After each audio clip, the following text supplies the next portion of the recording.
Mais uma vez, seja bem-vindo à edição de quarta-feira do programa Consultório. Como disse há pouco, já vamos a meio da semana. Continuamos então a falar de saúde e bem-estar.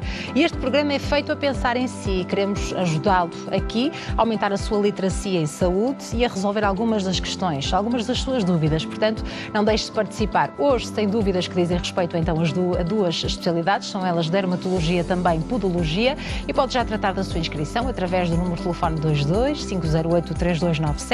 Recordo que a nossa equipa já está preparada para receber a sua chamada, mas também tem à sua disposição o endereço de e-mail consultório@portocanal.pt. Por escrito também pode entrar em contacto connosco. E começamos precisamente com podologia, porque com a chegada do verão é preciso redobrar a atenção com os nossos pés e por isso no programa desta quarta-feira já está connosco o podologista Francisco Freitas, a quem agradeço a presença. Muito obrigada, Sr. Doutor, é um gosto recebê-lo aqui no consultório. Vejo que já colocou aqui os pés em cima da mesa, não é? Exatamente. Vamos falar aqui dos cuidados que devemos ter todos nós nesta altura. Cuidados esses que se deviam manter ao longo do ano, mas temos mais atenção com os nossos pés nesta altura, porque andam mais à mostra e, portanto, é normal, queremos que os nossos pés estejam mais bonitos, mas mais saudáveis acima de tudo. De uma forma geral, que cuidados são esses que devemos ter em conta? Muito bem. Muito obrigado uma vez mais pela oportunidade de estar aqui convosco a partilhar umas ideias. Muito obrigado pelo convite. De facto, o que a Alexandra disse, e bem, nós devemos ter cuidado com os pés durante todo o ano.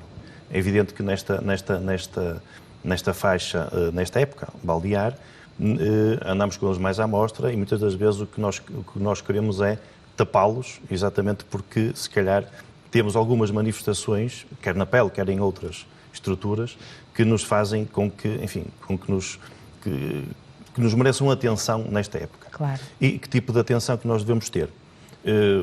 Naturalmente que será, portanto, vertical a todo o ano, mas alguns cuidados em especial, além da higiene, do corte correto das unhas, que acho que são coisas muito simples, mas que nunca é demais repetir.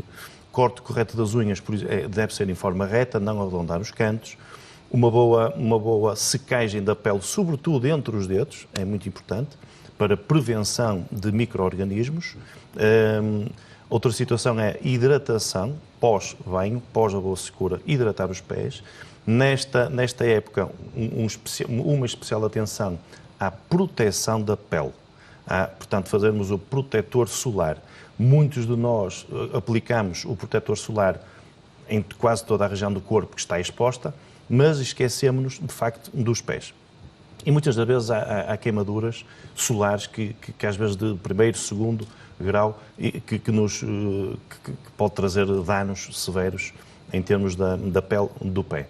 Claro que, em termos de atenções, respondendo à sua questão, também nunca é demais repetir a questão do calçado.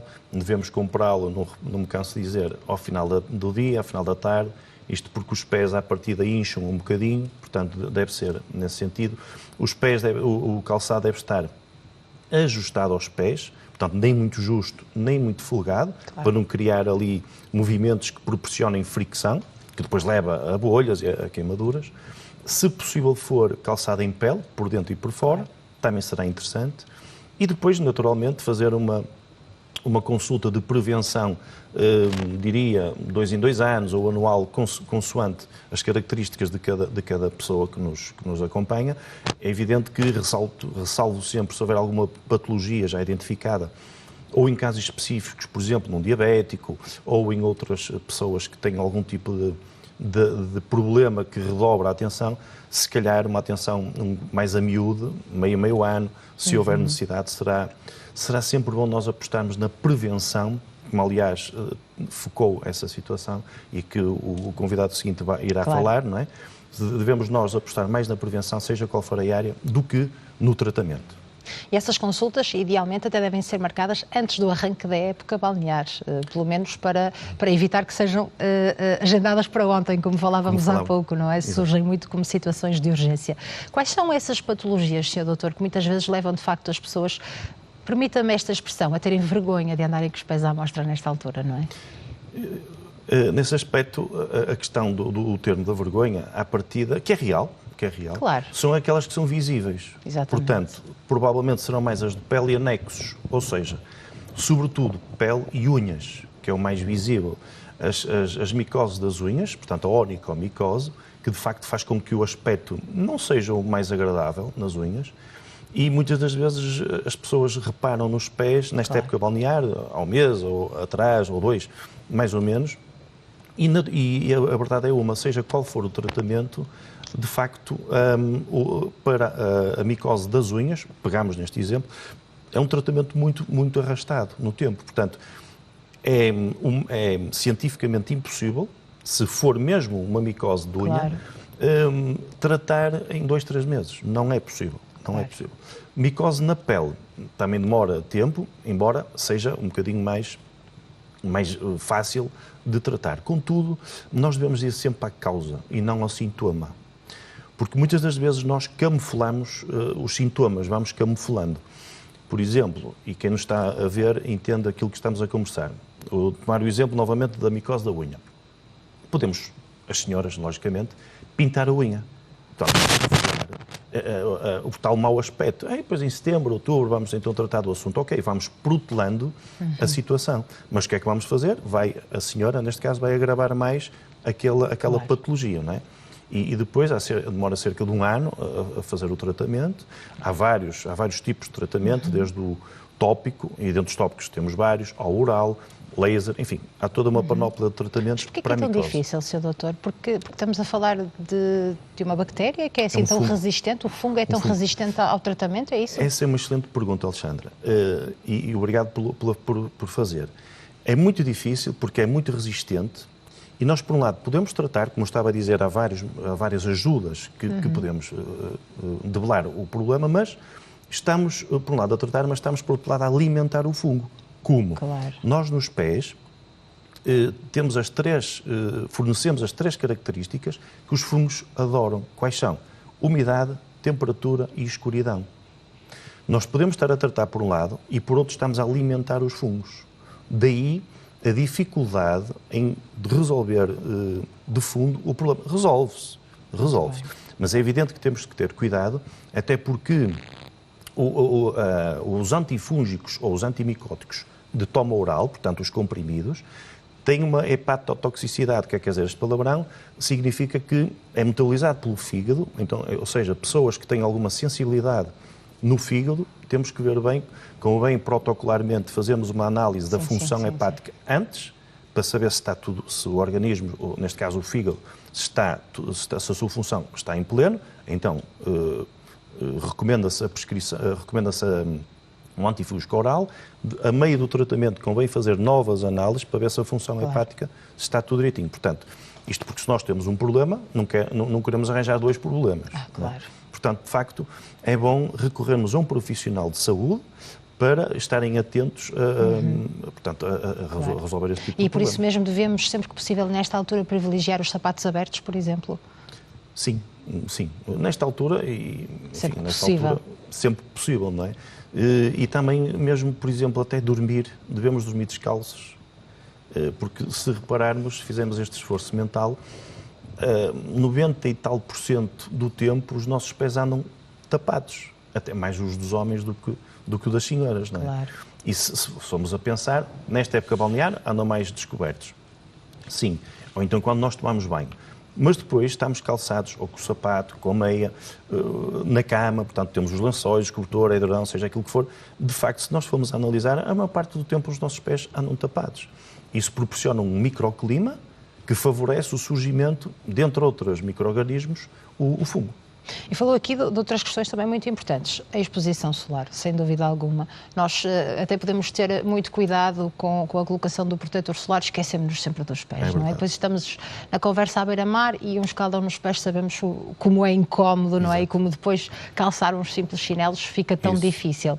E um escaldão em cima de um escaldão também pode ser muito preocupante. Aliás, daqui a pouco vamos falar precisamente sobre o perigo do cancro de pele. Sr. Doutor, e também sobre a hidratação dos pés, também nos esquecemos sempre de hidratar os pés. Fundamental. Uma das coisas que é frequente nos pés, é evidente, depois também depende das características de cada uma das pessoas.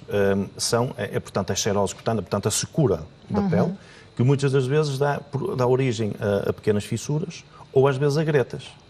E algumas gretas até sobreinfetam, portanto, tem uma infecção. E nós temos que hidratar. Além de termos que beber água, naturalmente, temos que fazer uma hidratação da pele.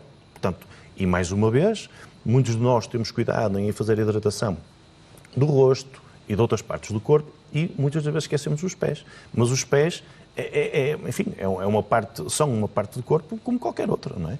E, portanto, nós devemos cuidar do maior órgão do corpo humano, que é a pele. Claro, não é? Sem dúvida alguma. Que tipo de consulta é feita, precisamente, se uma pessoa quiser ter esse cuidado com os seus pés antes desta época balnear, que já devia ter sido marcada, não é? Claro. Eu diria que seria uma consulta genérica, digamos, de podologia geral. Digamos. O que é analisado, não é? O que é analisado? Além daquilo que nós observamos facilmente, portanto, a cor da pele, e temos agora aqui umas imagens para nos auxiliar a cor da pele, as lesões de pele, as lesões das unhas, algum edema, algum inchaço que possa ocorrer. É também analisado naturalmente, primeiro, a queixa, se houve alguma queixa do doente, temos que naturalmente também avaliar ou tentar pesquisar e perceber qual a causa dessa queixa. Mas também a fazer uma análise da pele, como estávamos a referir, e também uma análise biomecânica, percebermos como é que apoiam os pés daquele utente, seja uma criança, um bebê, ou seja um maior, um sénior. Portanto, fazemos uma análise completa. E também, muito importante, vermos a repercussão que potencialmente pode ter um mau apoio dos pés para toda a locomoção do corpo do ser humano. Isto é, algumas vezes podemos ter algumas alterações nos pés, algumas alterações nos membros inferiores, que depois repercute, pode ser uma causa ou uma consequência de manifestações de dor. Exatamente. Para cima, nomeadamente no joelho, nas ancas, coluna, entende? Portanto, de facto, não há nada como estamos aqui a desfrutar de um bom tempo, com esta imagem maravilhosa que nos catapulta para, enfim, para o prazer que muitos com certeza estarão a ter neste momento e que de facto é maravilhoso, faz bem ao corpo e à mente. E à mente, acima de tudo. Exato. Mas temos já de seguida algumas imagens que nos deixam aqui também em alerta para as dicas que o Sr. Doutor está aqui a deixar, precisamente para pormos em prática e que vão de encontro àquilo que estávamos aqui a falar, nomeadamente a exposição solar, que devemos ter esse cuidado. Também, neste caso, as gretas, não é? Isto não tem só a ver, Sr. Doutor, com a pele seca e com a falta de hidratação? Tem a ver só com isso? Bom, a maior parte das vezes sim, embora teremos que analisar, porque às vezes há umas condições sistémicas, portanto do corpo todo, que podem proporcionar este tipo de lesão de pele. Mas sim, à partida há uma secura de pele, porque nós estamos a ver na zona do calcanhar, mas se repararmos para a frente do pé, também se nota ali umas linhas de pele, que se nota ali uma secura, de facto, na pele. À partida, este tipo de lesões são facilmente tratadas com hidratação. É evidente que alguns produtos específicos, muitas das vezes, recomendamos produtos com ureia, depende da percentagem, que é para fazer uma hidratação mais profunda. Portanto, leva a que o hidratante seja melhor absorvido pela pele dos pés. Claro, daí a avaliação de um profissional de saúde. Exatamente. Para adequar o tratamento a cada caso. Nunca me de esquecer, Sr. Doutor, do conselho que deu também sobre o tipo de chinelos que devemos usar nesta altura, não é? Não queremos aqui desfazer nenhuma marca de chinelos de praia, mas devemos ter cuidado também quando vamos comprar o calçado para irmos para a praia ou para a piscina. Porquê, Sr. Doutor? Por exemplo, este tipo de calçado, este tipo de chinelo que estamos aqui a ver neste momento, é o calçado vulgarmente designado de meter o dedo, não é? Sim, o mais utilizado, podemos dizer, não é? Sim, um dos mais utilizados. Um dos mais utilizados, sem dúvida nenhuma. É muito prático, mas se os telespectadores fizerem um raciocínio, veem facilmente que nós temos que fazer ali uma apreensão, digamos, nos dedos dos pés, e a cada passo que nós damos, portanto, quando levantamos os pés, temos que fazer subconscientemente, temos que fazer um determinado tipo de esforço para que o chinelo não seja expulso, não saia.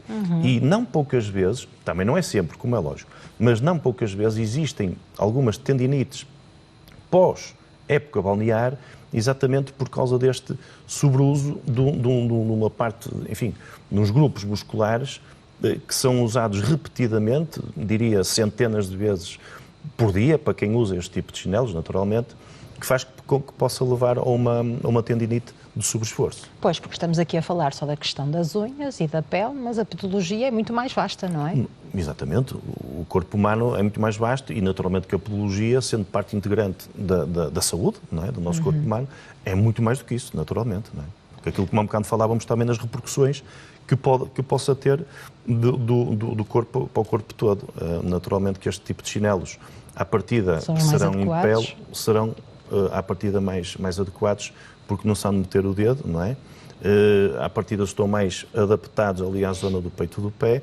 Parece-me ser em pele, quer na planta, portanto, de onde assenta a nossa planta, quer em todo o chinelo em si, à partida serão mais adequados. É evidente que depois vem a questão estética, que não vamos entrar por aí, a questão das modas, naturalmente.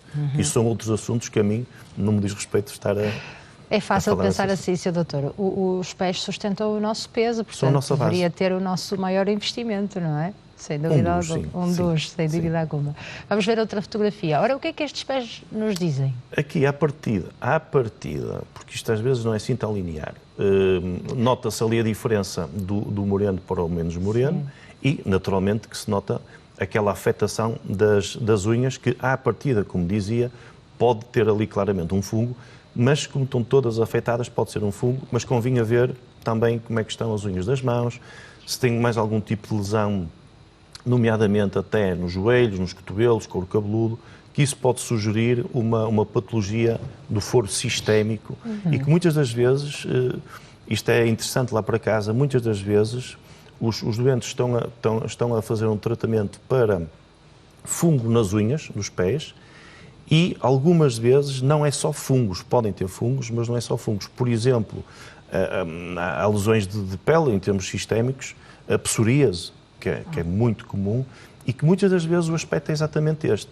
Portanto, isto não é, nós não analisamos fotografias, nós analisamos um ser humano, nós podologistas analisamos um ser humano que tem um problema no pé. Portanto, temos que ver uma perspectiva holística, portanto, ver o ser humano como um todo. Claro que sim. Sr. Doutor, no seguimento desta nossa conversa e daquela fotografia que estávamos a analisar, deixe-me enquadrar esta pergunta de uma telespectadora da Lucidores, que nos enviou um e-mail e diz o seguinte: muito boa tarde, tenho micose na unha.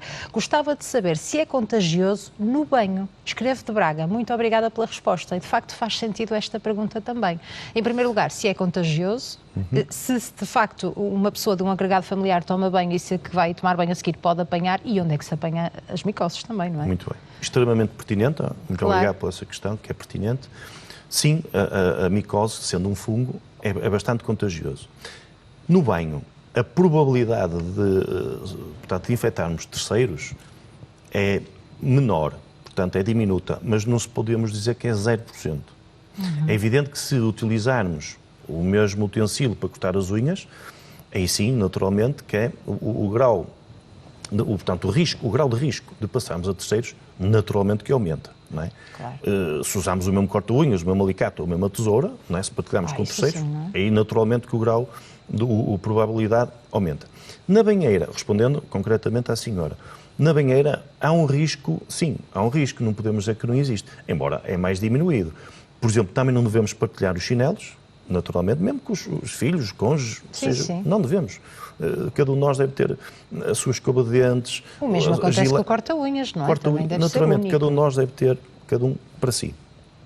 Na banheira, o ideal, quando nós temos algum tipo de infecção, será sermos os últimos, quem está afetado, ser o último a tomar banho naquela banheira, ou naquele polibá, e depois, os últimos do agregado familiar, ou quem partilha aquela banheira, ou polibá, e depois fazer uma desinfecção, seja com lixívia ou outros produtos que existem, para, a posteriori, fazermos uma desinfecção daquele espaço, para minimizar o risco de contágio. Claro que sim. Muito obrigada por esta questão muito pertinente e já agora pergunto-lhe também, Sr. Doutor, nesta altura esta altura é mais suscetível a apanhar-se este tipo de fungo, não é? Pela utilização de piscinas e balneários. E balneários, piscinas, naturalmente que sim. Claro, tem que haver este cuidado também redobrado. Se as pessoas utilizarem chinelos, já estão aqui a diminuir o risco, não é? Vamos diminuir, não vamos anulá-lo, certo. Mas isso, porque, enfim...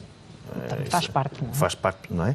Mas sim, vamos mitigar o risco, claramente que sim. E devemos, naturalmente, que, em termos teóricos, devemos abandonar os chinelos e mesmo quando vamos para dentro da piscina, na beirinha da piscina, se for necessário. Sim. É evidente que às vezes há regras de estabelecimentos que não o permitem. Aqui, por exemplo, dá-me a sensação, e isto é uma lesão que teríamos que analisar, porque às vezes poderá ser outras situações, mas à partida pode sugerir uma queimadura, pode sugerir, porque às vezes há outro tipo de patologias que também têm esta configuração. Lá está, nós estamos a analisar uma foto, mas naturalmente que temos que analisar o doente e a sua história clínica, que é fundamental, porque vamos imaginar que este doente chega-nos à consulta da podologia e que de facto não esteve em contacto com uma fonte de calor. À partida, que isto até pode ser uma dermatite ou outro tipo de contacto. Tem que ser feita uma anamnese sempre, não é? Sempre a anamnese, exatamente esse termo. A anamnese que é fundamental. Pode ser até uma parte sistémica, enfim, podem ser várias lesões. Vamos à próxima fotografia, última então deste bloco de imagens que nos ajuda a compreender melhor muitas das situações. Uma queimadura também, Sr. Doutor? Aqui parece-me, com alguma mais confiança, de facto parece uma queimadura, até porque se vê os bordos não é? ali do chinelo, exatamente. Parece-me, com mais alguma confiança, parece-me ser uma queimadura. E há muitos casos destes, Sr. Doutor, na sua consulta, de pessoas que de facto têm a queimadura nos pés e depois procuram ajuda, ou são fáceis de resolver em casa? O que é que uma pessoa deve fazer no caso de uma queimadura destas nos pés? Bom, primeiro temos que ver o grau da queimadura, mas o que é que nós devemos fazer? Isso faz parte dos primeiros socorros, acho que é muito interessante abordarmos isto, porque de facto, a Alexandra falou ao início, literacia da saúde, e estamos a fazer literacia. E de facto, muitas das vezes fazemos asneiras que nos são introduzidas de formas erradas e, portanto, aproveitando a oportunidade. O que é que nós devemos fazer quando há este tipo de queimaduras ou outras? Portanto, isto tem prego aos pés, com mais mão, seja aquilo que for, é submergir, seja, neste caso, os pés, em água da torneira, aqui da torneira, mas não é pôr numa bacia. A água aqui da torneira sempre fria, como é lógico, a correr, não utilizado frigorífico, gelo proibido, porque o gelo vai aumentar a queimadura, proibido também algumas coisas que vinham antigamente, algumas noções, proibido também gorduras, havia às vezes a ideia de... Que entrávamos numa lista manteiga. de mitos, não é? Diga. Entrávamos numa lista de mitos, com a manteiga, como ia dizer, o ovo, exatamente, que depois vai estrelar, não é? Depois vai estrelar. O Júlio a boca para a verdade, não é? Porque tem a temperatura, vai estrelar o ovo. Exatamente. Pasta dos dentes, moedas também havia essa... E a moeda, que nós sabemos, o metal é um excelente condutor de energia, portanto vamos aumentar a queimadura, não é? E depois, naturalmente, depois de arrefecer a temperatura, depois há muitas pomadas específicas para a queimadura. Não vamos... Um dos problemas da queimadura são as infecções. E se assim for, deve-se dirigir ao serviço de urgência, Sr. Doutor? Sim. Deve ser, não é? Para evitar algo pior. Exatamente. Muito bem. Sr. Doutor, agora o que resta é as pessoas porem em prática todas estas dicas, não é? Portanto, o tempo que houve de banhos, que assim seja, para se evitar danos maiores e as pessoas poderem desfrutar das nossas maravilhosas praias. Muito obrigada por esta explicação e pela sua presença. Vamos fazer um curtíssimo intervalo. Quando regressarmos, vamos então às dúvidas dos nossos telespectadores. Muito bem. Já sabe que deve marcar o número de telefone 22-508-3297 para se inscrever e aqui poder falar então com o nosso convidado podologista Francisco Freitas para esclarecer todas as suas questões. Tem também à sua disposição o endereço de e-mail consultório@portucanal.pt. Por escrito também pode entrar em contacto connosco. Agora sim, segue-se um curtíssimo intervalo. Até já, contamos consigo.